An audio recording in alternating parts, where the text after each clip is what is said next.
You know, when you and I have an extended harvest and we start to see high temperatures, no more than today is 48 degrees, and tomorrow maybe in the low 50s, the fall starts to progress, and those of us that do tillage for corn on corn start to get nervous. You look here at the evidence of tracks and standing water, you realize this field has to have something done to it to have success in the 2019 growing crop. So we're going to come in here for Ripper and we'll address this kind of a gate problem. But what about major acres? As the fall goes on, temperatures are staying cool, and we have a lot of saturated soils. What are our options? For me, we're going to go ahead and address that tillage by going in with a bullet. We know that as we shallow up rippers, the berm starts to become more pronounced on the OEM points. So I love the fact that the bullet has a 14-inch wingspan. Even though we will shallow up a couple inches, we're going to do a tremendous job of eliminating compaction and taking care of any density changes that happen in the 2018 growing season. I get a lot of questions about what about an inline ripper in these really saturated soils and wet conditions. Remember, you got to get a lot of depth on an inline ripper, and when it's not dry, you're not going to get the lift and the fracturing from shank to shank that we like to see, so we have to jump back into the V-ripper family. When you see ruts like this, or even deeper, realize we're not going to fix it all in one pass this fall. It's going to be a multi-year process. For us, we change direction every year. 1 year straight, next year all to the left, next year all those fields to the right. So we eliminate it over a 3-year period. Take a look at this vegetable field that we are hired by a grower to come in and fix with our track tractors and bullets. It was a 2-pass operation to get this field back in planting condition. With the saturated harvest we have this year, it's a challenge to get tillage done right. Let's check in with some of our regional managers, whether that's in Michigan, Minnesota, or Western Iowa, and see the things that they're facing and the questions they're getting. What are the next steps to set ourselves up for a great 2019?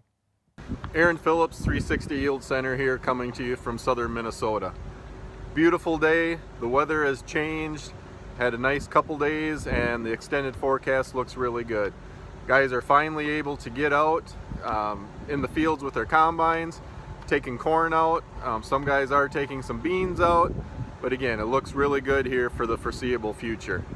One thing to keep in mind, soils are still very saturated. We're leaving a lot of ruts.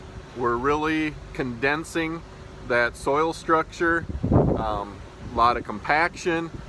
So the next thing that's going to be happening is rippers are going to start running. Just don't get out there too soon. Again, remember, it's going to be very wet down in the soil. We want to make sure that we're getting rid of the ruts that we're creating with our combines and grain carts and trucks, but also we still want to be able to get down underneath the hard pan so we can fracture that, bust it up, fracture it with our bullet points, so we undo all the damage that we're causing this fall because of the wet conditions. Stephanie Smith, Regional Agronomy Manager at 360 Yield Center, and welcome to the harvest of 2018. It's been very, very wet here in southern Michigan. When we have wet weather during harvest, we're never going to change it. We just have to roll with the punches and manage our fields as well as possible. With that said, we are going to be in wet soil harvest conditions. The crop is ready. We're starting to diminish quality of corn and soybeans, so it's really time to get in those fields. So ruts and tearing up the ground is something that's probably going to happen. So what we need to do is we need to manage through this as best ways as possible. We see ruts such as this. Okay, a lot of farmers may come in with a disc and alleviate the top rut. But we really need to think about is what's going on beneath that. Yes, we can go across these fields with that disc and smooth it out. But when we think about what causes that rut or causes compaction is really beneath that tire track. You know, we have that soil that gets condensed, we lose oxygen down in that soil profile, and really agronomically what we need to do is we need to restore oxygen within that profile. So yes, you can take a disc across here. However, we really need to eliminate the compaction which was created with that wet track across the field. The basic rule of thumb is we go 1 inch deeper than where our layer of compaction is at. And for everyone it's going to be different. I suggest take a tile prod or take a compaction probe out there, figure out where, as you progress down through that soil, where that compaction's at. So again, this will happen. Unfortunately, there's not too much we're going to do about it this year. But we need to eliminate the compaction, we need to restore the oxygen to the profile, and how we do that is we find that hard pan and we set our ripper about an inch deeper. I'm Larry Gertz, Territory Account Manager with 360 Yield Center.